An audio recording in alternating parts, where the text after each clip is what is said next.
Breaking news చూస్తున్నాం. కాసేపట్లో BRS working president KTR Karimnagar వెళ్లనున్నారు. బీఆర్ఎస్ రజతోత్సవ సన్నాహక సమావేశానికి పార్టీ నేతలతో భేటీ కానున్నారు.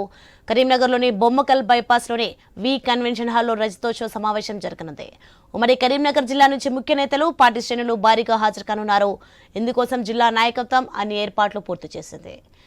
ఇదే అంశానికి సంబంధించి విజయభాస్కర్ ఫోన్ లైన్లో అందిస్తారు. విజయభాస్కర్.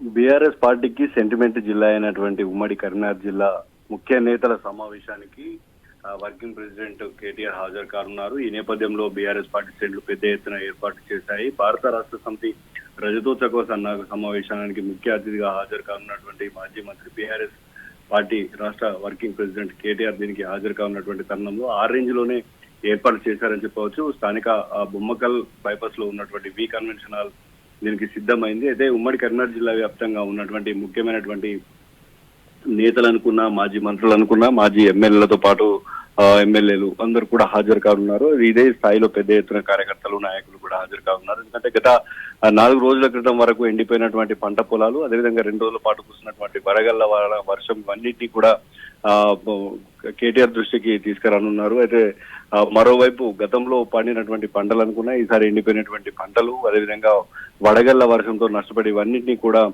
కేటీఆర్ ముందు ఉంచనున్నారు. అయితే వీటితో పాటు పార్టీ అధికారంలోకి వచ్చిన తర్వాత, కాంగ్రెస్ పార్టీ అధికారంలోకి వచ్చిన తర్వాత అసలు ఏం జరుగుతుంది ఏంటి అనేటువంటి వాటిపైన ఇప్పటికే దిశానిర్దేశం చేయనున్నారు. ఎందుకంటే ప్రతిదీ కూడా హామీలు ఇవ్వడం, వదిలిపెట్టడం ఇలాంటివి చేస్తూ వస్తా ఉంది. దీంతో ప్రతి ఒక్కరు కూడా నష్టపోతా ఉన్నారు. ఓవైపు పంటలు ఎండిపోయినటువంటి రైతులు అనుకున్నా, నష్టపోయినటువంటి బాధితులు అనుకున్న పెద్ద ఎత్తున వారి యొక్క ఆవేదన కూడా వ్యక్తం చేసినటువంటి తరుణంలో ఇవన్నింటికి ఉద్దేశించి ఇటు కార్యకర్తలకు, అదేవిధంగా పార్టీ యొక్క భవితవ్యం దిశా నిర్దేశం చేయనున్నటువంటి తరుణంలో పెద్ద ఎత్తున ఏర్పాట్లు చేశారు. ఇక కేటీఆర్ స్పీచ్ పైన ఉత్కంఠ అయితే నెలకొందని చెప్పుకోవచ్చు.